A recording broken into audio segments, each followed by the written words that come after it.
मंथरा धरती पर गिरी। शत्रुघ्न जी बोले आज तुझे जीवित नहीं छोड़ूंगा, तूने मेरे भाई को घर से अलग किया है, मेरे घर में आग लगाई है। किसी ने भरत जी से कहा भरत दौड़ करके जाओ, कहीं शत्रुघ्न मंथरा को मार ना डालें। भरत जी दौड़ कर गए, शत्रुघ्न को रोते हुए देखा। भरत जी ने हाथ जोड़ लिए, शत्रुघ्न भैया रुको रुको, और इसकी गलती नहीं है। भरत दयानिधि दीन छुड़ाए, शत्रुघ्न जी ने छोड़ दिया। भैया ये दोषी नहीं है तो कौन दोषी है? भरत जी से कहा भैया कई माँ कैकेयी तो दोषी नहीं है, शत्रुघ्न कैकेयी माँ को बहुत चाहते हैं। भरत बोले नहीं शत्रुघ्न, तेरी माँ कैकेयी भी दोषी नहीं है रे, तू रोना बंद कर दे। शत्रुघ्न बोले भैया माँ कैकेयी भी दोषी नहीं है तो एक बार हमें उसका नाम बता दो, पाताल में भी छिपा होगा, मैं उसके प्राण ले लूंगा। धनुष बाण हाथ में शत्रुघ्न उठा लिया। भरत जी बोले शत्रुघ्न तू अपने धनुष पर बाण चढ़ा ले रे। सबसे बड़ा दोषी आज देख तेरे सामने खड़ा है, सबसे बड़ा दोषी जिसकी वजह से राम अयोध्या छोड़कर वन में चले गए, वो सबसे बड़ा दोषी ये भरत है। यदि भरत का जन्म ना हुआ होता तो राम को वन ना जाना पड़ता। जैसे ही भरत जी घुटनों के भर बैठे हैं, शत्रुघ्न ने धनुष बाण फेंका और चरण पकड़ लिए। बोले भैया भयाऊ न भुवन भरत सम भाई, भरत जैसा भाई न भूतो न भविष्यति, कभी नहीं हुआ न कभी होगा। गुरु वशिष्ठ दौड़ करके आए, गुरु जी ने कहा भरत तात भरत तुम सब विद साधु, तुम सब प्रकार से साधु हो, भरत रोना धोना बंद करो। देखिए आज चारों भाइयों ने अयोध्या जैसे राज्य को फिटबॉल बना दिया। चारों भाइयों में से किसी ने अवध की राजगद्दी स्वीकार नहीं की। आज चारों भाई बन जाने के लिए उद्यत हो रहे हैं। और मेरे भाई एक हम लोग भाई हैं, आए दिन में अखबारों में टेलीविजनों में देखता हूं कि एक सोते हुए भाई को 1 फुट जगह के लिए भाई ने गोली मार दी। शर्म आनी चाहिए ऐसे भाइयों को। कितनी विडंबना की बात है हमारे देश के लिए, जहां राम और भरत जैसे भाई हुए, अवध जैसा राज्य फुटबॉल बना दिया। समाज में उनसे पूछिए जाकर के, जिनको करोड़ों की संपत्ति भगवान ने दी, जिनको भाई नहीं दिया, सब कुछ होते हुए भी कभी कभी वो रोते हैं और कहते हैं कि प्रभु एक भैया अगर दे दिया होता तो कितने प्रेम से मैं जीवन बिताता, ये दौलत का मैं क्या करूंगा। उन बहनों से पूछिए जिनका बराबर का भाई इस दुनिया को छोड़कर चला गया और रक्षाबंधन जैसे त्योहार पर वो राखी भगवान के बांध कर रो पड़ती है। एक भाई दे दिया होता, और एक हम भाई हैं जो सोते हुए भाई को गोली मार देते हैं। आपके हजारों मित्र हो जाएंगे, हजारों व्यवहारी हो जाएंगे, हजारों रिश्तेदार हो जाएंगे, लेकिन नोट कर लेना मेरी बात, जब आपके ऊपर कोई विपत्ति पड़ेगी तो आपके लिए सबसे पहले आपका सगा भाई भागेगा, उससे पहले कोई भाग नहीं पाएगा, क्योंकि ब्लड ब्लड को देखकर वाल मारता है। 2 सगे भाई थे, 10 साल से एक दूसरे से बोलते नहीं थे, देखना पसंद नहीं करते थे। बड़ा भाई साइकिल से सब्जी लेकर के चौराहे से घर जा रहा, छोटा साइकिल से बैंक में जा रहा, छोटे और बड़े दोनों निकल गए ऐसे जैसे देखा ही नहीं। अचानक छोटे भाई ने साइकिल रोकी और पीछे से रोने की आवाज आई तो उसने जल्दी से साइकिल रोक के मुड़ के देखा कि जमीन पर उसका बड़ा भाई पड़ा है और कोई लात घूंसों से उसके भाई को मारता हुआ घसीट रहा है। उसका जैसे ही ये दृश्य दिखाई दिया, साइकिल फेंक दी, भाई को पिटते देख करके आंख में आंसू आ गए, सब्जी का थैला फेंक दिया और रोकर के पीछे भागा कि मैं तेरा खून पी जाऊंगा। तेरी हिम्मत कैसे हुई मेरे भाई पर हाथ छोड़ने की? अरे वो मेरा भाई है, मुझसे बोलता नहीं तो क्या हुआ? तेरी हिम्मत कैसे हुई मेरे भाई को मारने की? आप कभी आकलन कर लेना, बड़ा भाई करोड़पति हो, छोटा भाई भूखों मरता हो, नमक रोटी खाता हो, गरीब हो, बड़ा भाई 4 पहिया की गाड़ी से निकलेगा, छोटा कहेगा हम पैसे वाले नहीं हो पाए तो क्या हुआ? अरे मेरा ही भैया तो है, वो मेरा भाई बड़ा आदमी हो गया, मुझे और क्या चाहिए? पत्नी जलेगी, बच्चे जलेंगे, पर भाई को देखकर भाई जल नहीं सकता। मेरी कथा चल रही थी, ग्वालियर के पास में गिरथान गांव पड़ता है, कई वर्ष पुरानी बात है। मैं उन दिनों अपने गुरुदेव के साथ में था। लेबर कमिश्नर वहां के प्रदीप मिश्र जी, लेबर कमिश्नर, उनके यहाँ भागवत जी की कथा थी, तो मुझे 1 घंटा बोलने के लिए गुरुदेव भगवान ने दिया। कमिश्नर साहब परीक्षित बनकर कथा सुन रही थी, जगह जगह कमांडो लगे, गाड़ियां सरकारी, सारा पूरा व्यवस्था सरकार की तरफ से।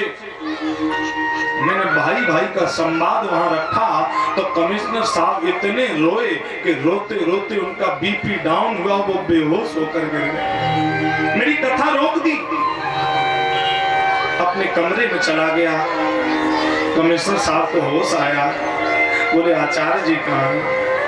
कमरे में चले गए, नंगे पैर रोते हुए भाग करके मेरे कमरे में पीछे आए और मेरे पैर पकड़ करके फपक कर रोने लगे। मैंने कहा आप क्यों रो रहे हो? आपके पास किस चीज की कमी है? गाड़ी है, बंगला है, घर है, बच्चे हैं, बीवी है, इतने बड़े आदमी हैं आप, ऐसे क्यों रो रहे हो? चुप हो जाओ। चुप होने का नाम न ले। बोले महाराज जी आप मेरे गांव में पूछ लीजिए, मैं बहुत गरीब बाप का लड़का हूँ, मैं बहुत गरीब बच्चा हूँ। मेरे माँ बाप बचपन में दुनिया छोड़कर चले गए। मेरा एक भाई 10 साल मुझसे बड़ा था। मेरा भाई मजूरी करता था और खेतों में बैलों से खेत की जुताई करता था। रात में छाले पड़ जाते थे मेरे भाई के। मैं कहता था भैया ये मजूरी छोड़ दो, तो भाई कहता था कि देख लोग मुझे गाली देते हैं, मुझे बुरा भला कहते हैं, लेकिन मैं अपने छोटे भाई को पढ़ा लिखा कर इतना बड़ा आदमी बनाऊंगा कि मेरे भाई को कोई उंगली उठा ना पाए। बोले मेरा भाई रात दिन मेहनत करता था, मजदूरी करता था और महाराज मुझे इतना बड़ा आदमी बना दिया, लेकिन स्वयं दुनिया छोड़कर चला गया। कितना पैसा चाहिए आप बताओगे? हम आपको उतना पैसा देंगे, लेकिन मेरा भाई मुझे वापस दे दो। मिल जाते हैं विश्व में मित्र कलत्र हजार, लेकिन मिलता है नहीं। आज हजारों कथाएं, हजारों भागवतें हो रही हैं, कोई कथा भागवतों से कुछ नहीं होगा। आज समाज कंठ तक गंदा है। जब कपड़ा गंदा होगा तो उस पे साबुन पहले लगेगा, नील पहले लगाओगे तो धब्बे पड़ जाएंगे। समाज में जब हम अपने भाई को नहीं मानेंगे, माँ बाप को नहीं मानेंगे, तो गीता भागवत ये राम कथा अध्यात्म की नील है, इसे कितना ही उलीचा जाए कोई प्रभाव नहीं होगा मेरे भाई। जब हम भाई को मानेंगे, अपने माँ बाप को मानेंगे, तब ये कथाएं हमारे जीवन में प्रभाव करेंगी, तब ये कथाएं हमारे जीवन में प्रभाव डालेंगे मेरे भाई। चारों भाइयों ने अवध जैसा राज्य फुटबॉल बना दिया, कोई लेने को तैयार नहीं है। गुरु जी ने कहा भरत अब जो हुआ सो हुआ, अब तुम्हें अवध की राजगद्दी पर बैठना पड़ेगा। मैं कहता हूँ, भरत जी रोकर बोले गुरु जी ये अवध के पद से भरत को शांति नहीं मिलेगी, क्योंकि मेरे हृदय में विरह की अग्नि जल रही है, तो ये अग्नि बुझेगी कैसे? भरत जी ने कहा गुरु जी बिन देखे रघुवीर पद ये जिय की जरन न जाए। जब तक मैं राघवेंद्र सरकार के चरण नहीं देख लूंगा, तब तक मेरे हृदय की पीड़ा शांत नहीं होगी गुरु जी। गुरु जी बोले तो अब तुम अवध की गद्दी पर बैठोगे और मैं कहूं तब भी नहीं बैठोगे? भरत जी ने कहा गुरु जी कि भरत अवध की गद्दी पर बैठेगा नहीं। अगर आप जबरदस्ती बैठाएंगे तो मुझे बैठना पड़ेगा, लेकिन आप मुझे जबरदस्ती अगर बैठाएंगे तो ये धरती मैया गुरुजी ये रसातल में चली जाएगी। गुरुजी ने कहा धरती रावण कुंभकर्ण के अनाचार को सहती रही, तब रसातल को नहीं गई, और भरत तुम्हारे जैसे संत के बैठने से धरती रसातल में कैसे चली जाएगी।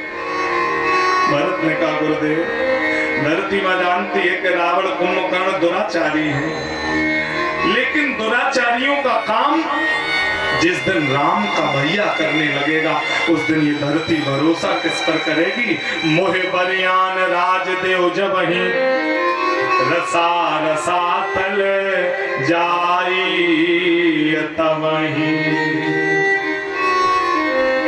गुरुजी ने कहा सुना गए थे 100 पुत्र मर गए पर वशिष्ठ कभी रोए नहीं थे, लेकिन आज भरत को समझाने में बिलख करके कह रहे हैं कि प्राण लाभ जीवन मरण जस अपयस विधि हाथ। भरत जी बोले गुरुदेव कल सुबह मैं राम जी से मिलने चित्रकूट जाऊंगा। सेना रथ घोड़े पालकी तीनों माताएं शत्रुघ्न भरत सब चित्रकूट के लिए प्रस्थान कर गए, और भरत जी चित्रकूट की तरफ जा रहे हैं। हाथ जोड़ करके कह रहे हैं, गुरुदेव भगवान के शब्द हैं, कहीं भरत जोड़े के हाथ रघुबर लौट चलो। कहीं भरत जोड़े के हाथ रघुबर लौट चलो।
जा रही है, सिर भर जाऊं उचित यस मोरा,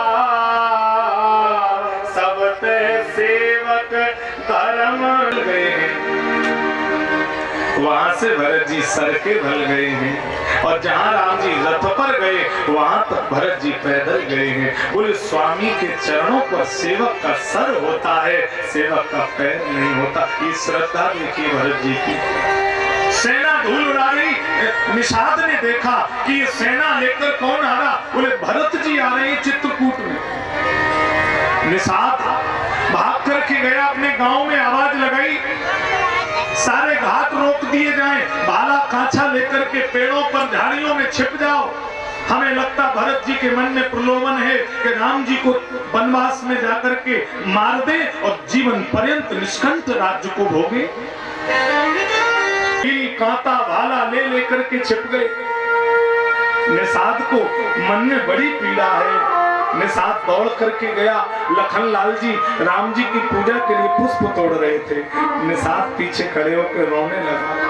लक्ष्मण जी ने देखा, निषाद भैया आप यहाँ रो क्यों रहे हो? निषाद ने कहा, लक्ष्मण जी भरत भैया सेना लेकर आ गए हैं।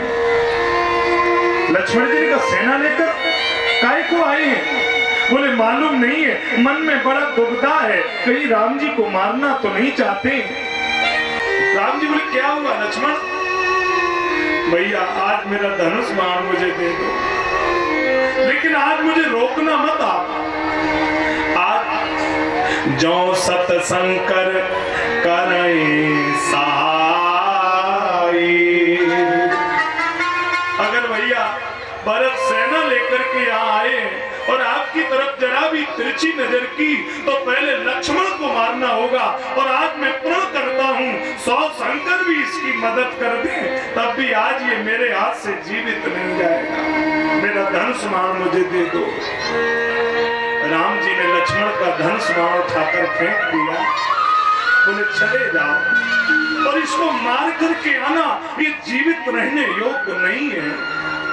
मार दो जाकर के भरत को, लेकिन लक्ष्मण मेरी बात सुन लेना।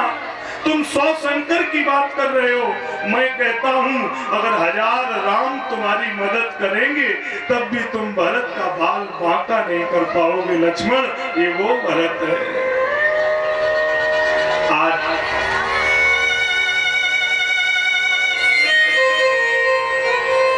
भरत जी राम जी के पास में आए हैं और राम जी को जैसे ही भरत ने देखा तो धरती पर सर के बल गिर पड़े। भूतल पर्यो लकुट की नाई। लकड़ी की तरह भरत जी गिर पड़े। राम जी दौड़ करके गए। सबसे तेज गति होती है वायु की, वायु से भी तेज गति होती है प्रकाश की, प्रकाश से भी तेज गति होती है मन की, मन से भी तेज गति होती है भगवान के गरुड़ की, और गरुड़ से भी तेज गति में राम जी भरत को पड़ा देख करके भागे। किसी ने देख नहीं पाया कब भगवान दौड़ कर गए और भरत के गले में लिपट करके रोए, उठा करके हृदय से लगाया। भरत जी ने कहा भैया मेरी पीठ भीग गई, ये पानी कहां से आ रहा है? राम जी बोले भरत ये मैं भी पूछना चाहता हूं भैया, आज मेरी भी पीठ भीग गई है, ये पानी कहां से आ रहा है? भरत ने कहा भैया आज मेरा भगवान रो रहा है, आज मेरा राम रो रहा है, इसलिए भरत रो रहा, आप क्यों रो रहे हो? राम जी ने कहा भरत आज मेरा भी भगवान रो रहा है। जग जप राम राम जप जे। दुनिया राम को जपती है लेकिन भरत राम को परम सने। मैं दिन रात अपने भरत को जपता हूँ। लक्ष्मण जी ने जैसे ही भरत जी को देखा तो लक्ष्मण जी ने धनुष बाण फेंक दिया और भरत जी के चरणों में सर रख के रोने लगे। चारों भाइयों ने अवध जैसे राज्य को फुटबॉल बना दिया। आज रात्रि विश्राम हुआ है। राम जी की बरगद के दूध के जटाओं को भरत जी ने देखा, चरण पकड़े हैं और कहा भैया आपन दारुण दीनता, ये आपका राज्य में आपको सौंपने आया हूं, संपत्ति सब रघुपति की आई। दशरथ जी ने, मैंने उस दिन भी कहा था जब राम को राजा बनाने की घोषणा की तो बाजा बजवा दिए, अर्थात दशरथ जी भगवान को राज्य ढिंढोरा पीट के दे रहे हैं और भगवान कह रहे हैं कि जो मुझे ढिंढोरा पीट करके देते हैं मैं उनका दिया हुआ कभी स्वीकार नहीं करता। भगवान ने राज्य स्वीकार नहीं किया। लेकिन वो गलती भरत नहीं कर रहे हैं। भरत कह रहे हैं संपत्ति सब रघुपति कह आई। प्रभु मैं आपका दिया हुआ आपको सौंप रहा हूँ, मुझे आपका दिया हुआ आपसे लेने की आकांक्षा नहीं है, मैं ये अयोध्या की गद्दी संभाल नहीं पाऊंगा।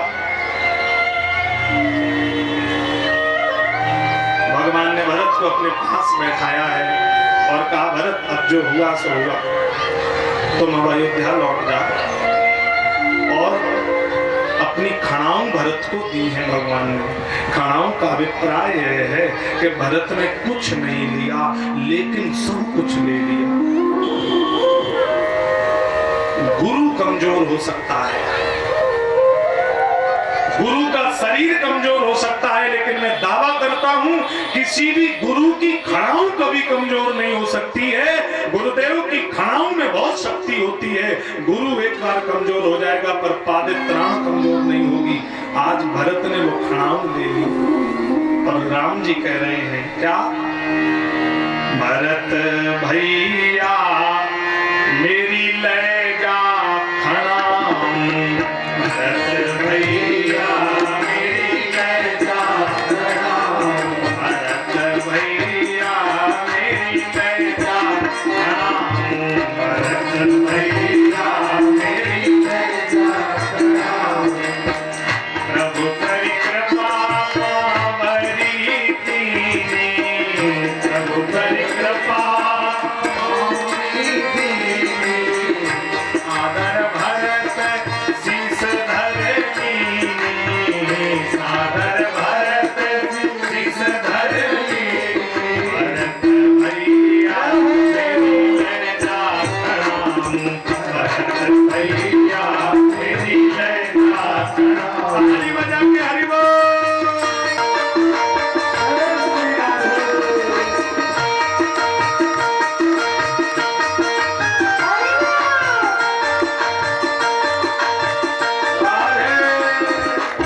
मांगा है।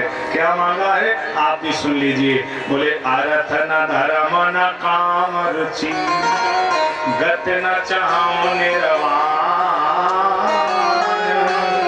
जन्म जन्म रति राम पद, यह वरदान ना। हमारे देश में इतने बड़े बड़े संत हुए, इतने बड़े बड़े मुनि हुए, आज तक मृत्यु देखकर कोई संत रोया नहीं। लेकिन एक संत ऐसा है जो अपनी मौत देखकर रोया है। कौन संत है? वो कोई और नहीं, कबीर बाबा है। कबीर दास जी तुलसीदास जी से भी हाई लेवल की बात बोल रहे हैं। कबीर की भाषा समझ में हर किसी के नहीं आएगी। कबीर की वाणी पीएचडी स्तर की भाषा है। कबीर दास जी की अंतिम पंक्तियां लिखने के बाद कबीर दास जी की कलम सदा के लिए शांत हो गई। वो दो लाइनें मैं आपको सुनाता हूँ। अंतिम क्षण है, राम बुलावा भेजिया। भगवान के पार्षद कबीर को लेने आए तो कबीर रोए हैं मृत्यु देख करके। आप कहोगे मरने से डरते हैं क्या? कबीर बोले मैं मरने से नहीं डरता हूँ। राम बुलावा भेजिया, गयो कबीरा रोए। क्यों? बोले जो सुख संतन संग में, सुख वैकुंठ न हो। दो पंक्तियां हम लोग भाव से गुनगुनाएंगे। समय अभाव है, समय की मर्यादा। जो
पड़े या छां रहे, या धूप पड़े या छां रहे, मन मस्त रहे, मस्त रहे, सो आनंद नाहे अमीरी में, सो आनंद नाहे अमीरी में, लो आनंद संत फकीर कहे, लो आनंद संत फकीर कहे, फकीर कहे, फकीर कहे।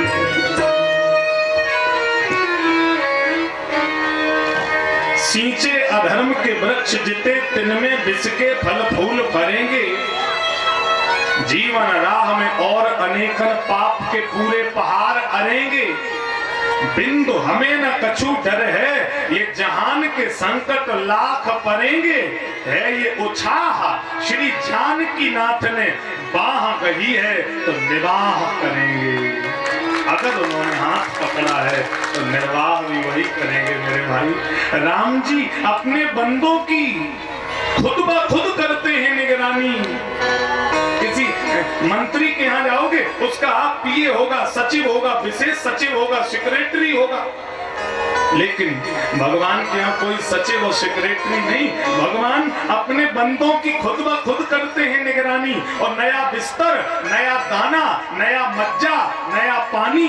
और सीताराम जी जब दिल में हो तो मस्ती सिर पे होती है, और किसी की नाव पानी में, यहाँ रेती में चलती है। भक्तों की नाव तो रेती में पार होती है मेरे भाई। हमारी बार घर निकले मदन मोहन सनम झूठे, कोई भक्त कह रहा है हमारी बार घर निकले मदन मोहन सनम झूठे, तो सरदारी के सारे नाम भी कर देंगे हम झूठे। पतित से पतित पावन का मिला क्या खूब जोड़ा है, न तुम सच्चों में कम सच्चे, न हम झूठों में कम झूठे। सुना है हमने वेदों में कि तुम अधमों के प्रेमी हो, बता दो वेद झूठे हैं या तुम झूठे या हम झूठे। अरे कर दो बिंदु पर करुणा नजर थोड़ी, तो झगड़ा ही मिट जाए, न तुम झूठे न हम झूठे। मेरे भाई भगवान की कथा में यदि नेत्र सृजल हो जाएं, भगवान के विग्रह के दर्शन करके यदि नेत्र सृजल हो जाएं, तो ये आंख के आंसू गवाही दे गए। क्या गवाही दे गए? सुन लीजिए। किसको दिखाएं बढ़ती मर्ज की मंजिल, न कोई वैद्य मिलता है न कोई उपचार मिलता है। ये भक्ति और साधना का रोग ऐसा है जिसे एक बार लग जाए फिर इसका कोई इलाज नहीं है। इसका न कोई डॉक्टर है, न कोई इसकी नब्ज देखने वाला वैद्य है। किसको दिखाएं बढ़ती मर्ज की मंजिल, न कोई वैद्य मिलता है न कोई उपचार मिलता है। दूर रहने पर भी न जाने क्या क्या बात होती है। जब इस हृदय से उस हृदय का तार मिलता है, और जहां कुछ झल जलाता अश्रु जल दिखलाई देता है, उसी मानव में हमको सांवला सरकार मिलता है। वो आपके आंसू गवाही दे रहे हैं कि द्रगबिंदु ये कह रहे थे कि दिल में घनश्याम आ गए। द्रगबिंदु यह कह रहे थे कि दिल में घनश्याम आ गए, और घनश्याम न आते तो ये बरसात न होती। ये बरसाती गवाही दे रही कि हृदय में सीताराम जी आए हैं, तब ये आंसू गवाही देने के लिए प्रकट हो गए हैं मेरे भाई। बड़े दूर दूर से नित्य श्रोतागण अपनी उपस्थिति कर लो, नई घड़ी बीतती जाती है। इशारा कर रही है तो भरत जी को हम रात्रि भर राम जी के साथ ही चित्रकूट में रहने देंगे। रात भर तो रह लें भरत जी, कल इनको वापस अयोध्या बुलाएंगे। उसके आगे की चर्चा से मैं आपको इंगित करूंगा।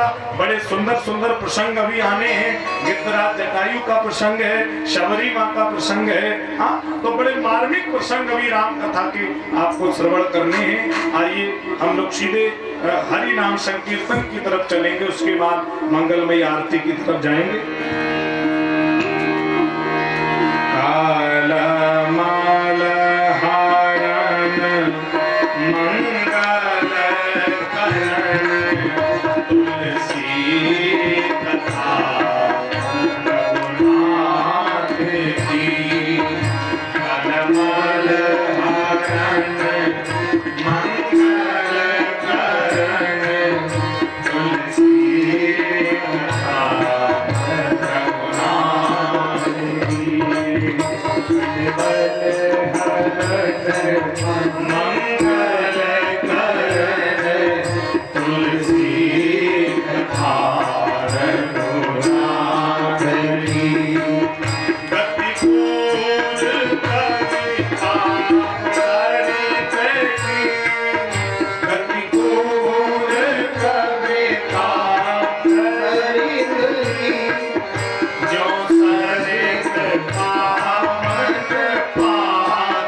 की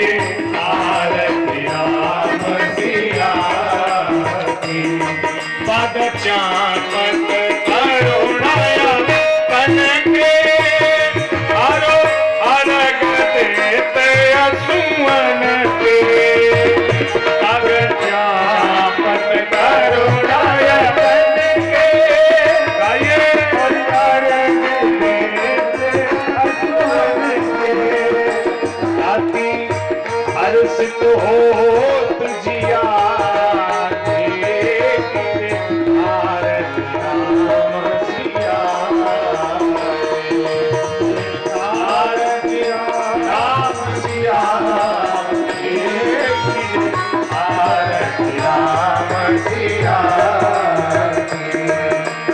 चापत करुणाय तनके अरुअरग देते असुमन के पद चापत करुणाय तनके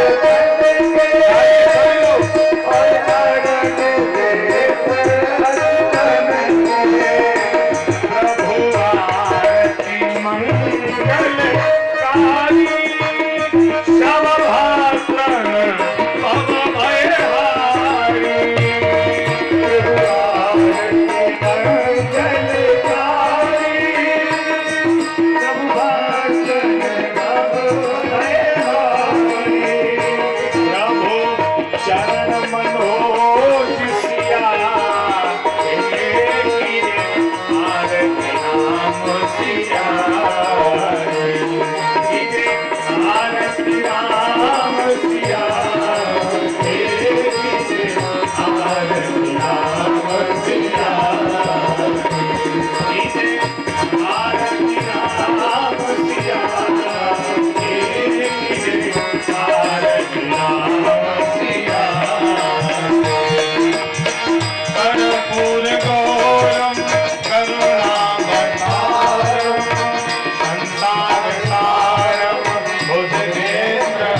सर्वाणि नक्षत्रम दक्षिणाम पदे पदे आरती आचमन कर दें। सभी माता भाई बहन अपने अपने सर को ढक लें। प्रेम से मिलजुल कर मंत्र पुष्पांजलि गाएंगे। अपने अपने हाथ में तुलसी पुष्प ले लें। देहनाकं महिमाना सचंद्र यत्र पूर्वे साध्याः सन्ति देवः। ओम राजाधिराजाय वृषय साहिने नमो वयं वै श्रवणाय कुर्महि समे कामान् काम कामाय मह्यं कामेश्वरो वै श्रवणो दधातु। नाना सुगंध पुष्पाणि यथा कालोद्भवानि च पुष्पांजलिर्मया दत्तो ग्रहण परमेश्वर। मंत्र पुष्पांजलिं समर्पयामि। श्री सीतारामाभ्याय नमः। आज के आनंद की जय, अपने अपने माता पिता की जय, पूज्य गुरुदेव भगवान की जय, संत समाज की जय, तीर्थराज प्रयाग की जय, गंगा मैया की जय, धर्म की जय, अधर्म का विनाश हो, प्राणियों में सद्भावना हो, विश्व का कल्याण हो, गौ पालन शुरू हो। भारत माता की जय हो, भारत माता की जय हो, भारत माता की जय हो। जय जय श्री सीताराम, जय जय श्री सीताराम, जय जय श्री सीताराम। नमः पार्वती पतये हर हर महादेव। कैलाशपति शंभु नागा निर्वाणी ज्ञानी ध्यानी सोते जगते सबको दंडवत। नारायण नारायण।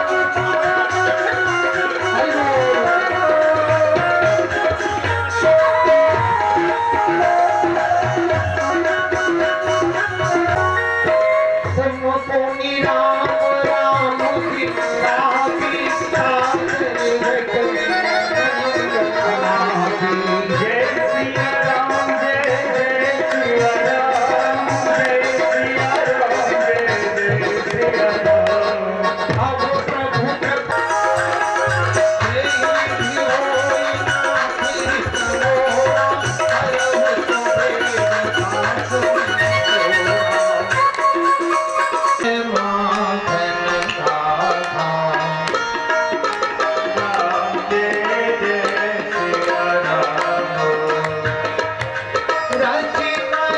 थे और उसी कुत्ते से भगवान प्रकट हो गए। भगवान रहूंगा, वो एक झोपड़ी बनाऊंगा नहीं, लेकिन भगवान एक किसान का वेश धारण चल करके गए हैं जहां से वो राका वाका कुल्हाड़ी लेकर के जंगल में लकड़ी काटने जाते हैं, और एक झाड़ी में जाकर बैठे हैं। भगवान ने मोहरों से भरी हुई एक पोटली बनाई महाराज, और वो धन की पोटली जाकर के रास्ते में डाल दी, और 2-4 मोहरें सोने की बाहर खुली छोड़ दी, और एक झाड़ी में बैठ गए।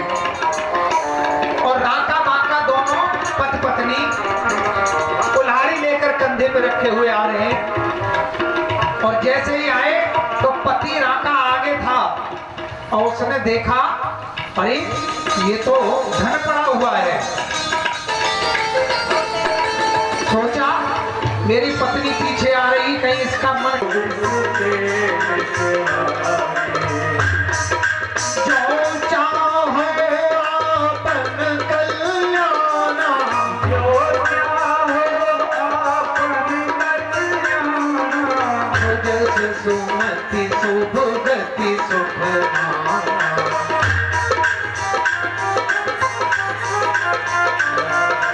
जय सिया राम, जय जय सिया राम, जय सिया राम, जय जय सिया राम।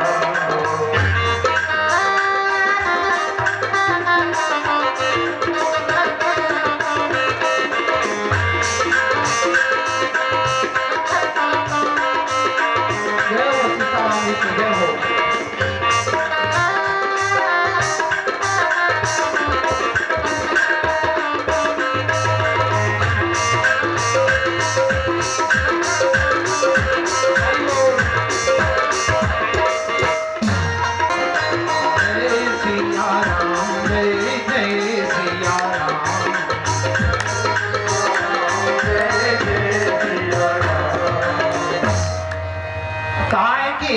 जननी सम जानो पर नारी, धन पराओ विसते विषभारी।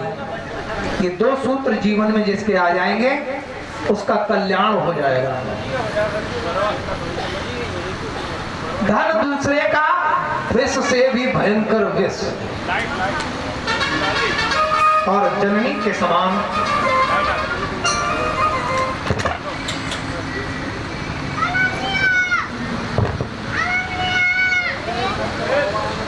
विष से भी विष बड़ा। तो ऐसा भाव सोच करके, और राका जो पति है वो उस पर मिट्टी डालने लगे, और जैसे ही मिट्टी डालने लगे तब तक पीछे से उनकी पत्नी आ गई, और पत्नी आ गई, बोले कि स्वामी क्या कर रहे हो? बोले कुछ नहीं। बताया नहीं इन्होंने, कहा कुछ नहीं। तो बोली मैंने देख लिया है, आप मिट्टी के ऊपर मिट्टी डाल रहे हो। जय हो।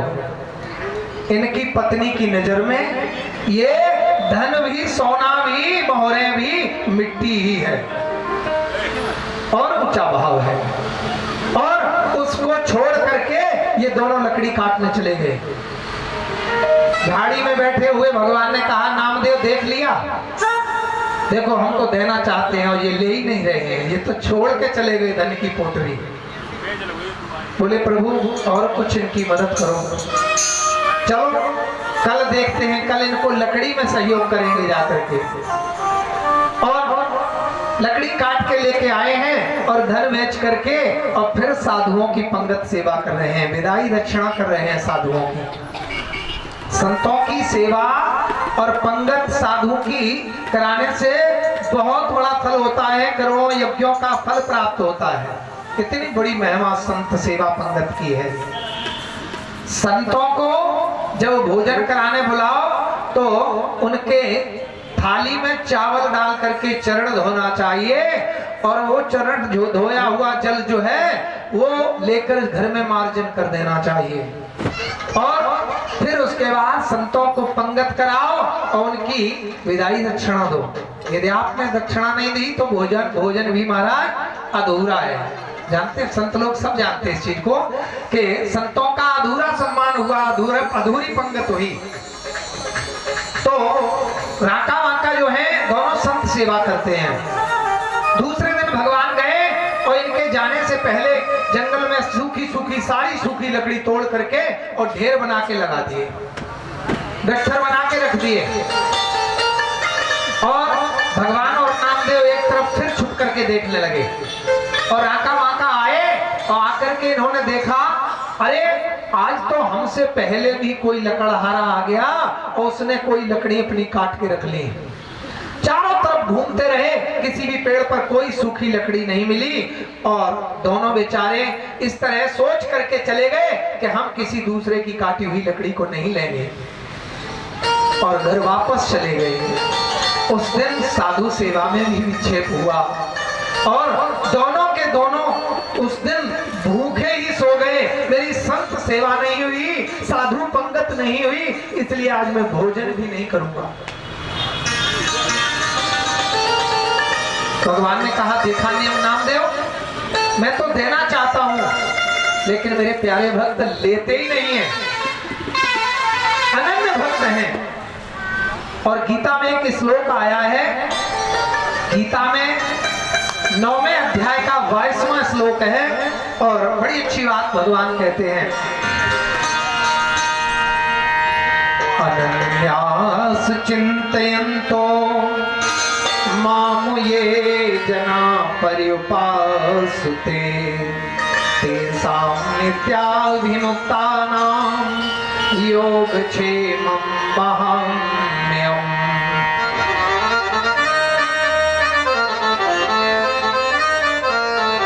भगवान कहते हैं, हे अर्जुन, जो मेरे अनन्य भक्त हैं ना, मेरे लिए सब कुछ समर्पित कर देते हैं। दुनिया की कोई भी वस्तु उन्हें प्यारी नहीं लगती है, वो मेरे लिए ही समर्पित हैं। ऐसे प्यारे संत और भक्त जो मेरे हैं वो अनन्य भक्त हैं और जो मेरा ही चिंतन करते हैं, मेरा ही भजन करते हैं, मेरी उपासना करते हैं।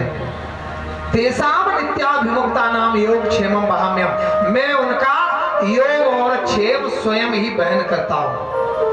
अब योग क्षेम क्या है? योग होता है जो परमात्मा से जुड़ जाना, परमात्मा से ध्यान डोर लग जाना। ये भी सबकी बात नहीं है। बड़े बड़े योगियों के ध्यान में भगवान नहीं आते हैं, बड़े बड़े योगियों से भी ध्यान सदता नहीं है। उनकी कृपा के बिना जो योग हो ही नहीं सकता है। तो परमात्मा कृपा करते हैं और ऐसे भक्त संत का योग बना देते हैं। और क्षेमम, क्षेम क्या है? जो परमात्मा से जुड़ने की विधा है, योग है, उसकी व्यवस्था साधन जो है उन सबकी उपलब्धि करा देते हैं, वो क्षेम है। जैसे योग क्षेमम वहाम्यम, उसका बहन भगवान करते हैं। अर्जुन से भगवान कृष्ण कहते हैं। अब अनन्य भक्त कौन है? महाराज जी, गीता में तो ये भेद नहीं समझ में मालूम पड़ा, पूर्ण रह गया, लेकिन रामचरितमानस में इस भेद को खोल दिया बाबा तुलसीदास जी ने। अनन्य भक्त कौन है? अरण्य कांड के एक दोहा में दे दिया ये उत्तर। कहा है अनन्य भक्त कौन है? राम जी हनुमान जी से कह रहे हैं,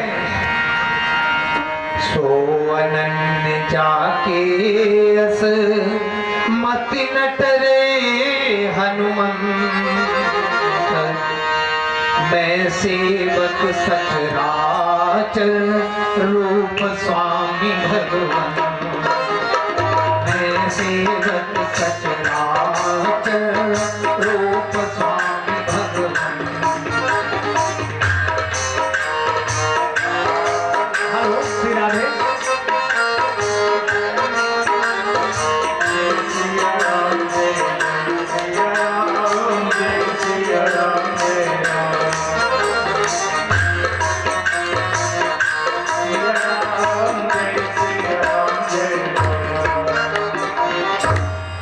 तो कहा है कि सो अनन्य जाके अस मति नटरे हनुमंत। हे हनुमान, अनन्य भक्त कौन है?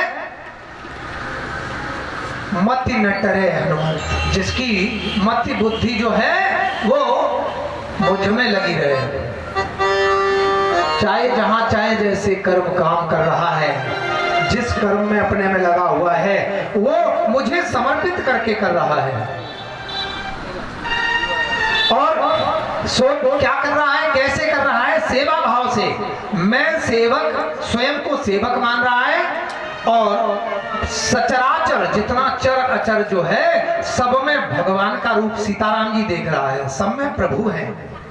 मैं सेवक सचराचर रूप स्वामी भगवंत, मैं सेवक हूं, मेरे स्वामी भगवान हैं, सब में देख रहा है।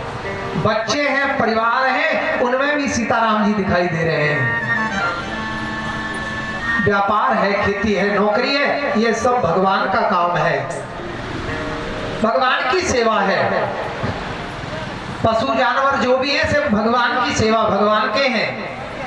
और अपने मान लोगे तो भोग हो जाएगा। यदि भगवान के मान करके आप सेवा कर्म करेंगे तो ये योग हो जाएगा।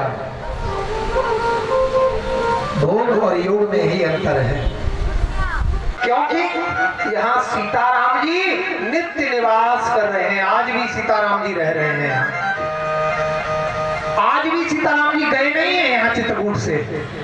आज भी सीताराम जी इस पावन चित्रकूट धाम का दर्शन करने लोग जाते हैं। बोलिए भक्त वत्सल भगवान की श्री स्वीकार कर लो सेवा भोले तुम्हारी गुजारे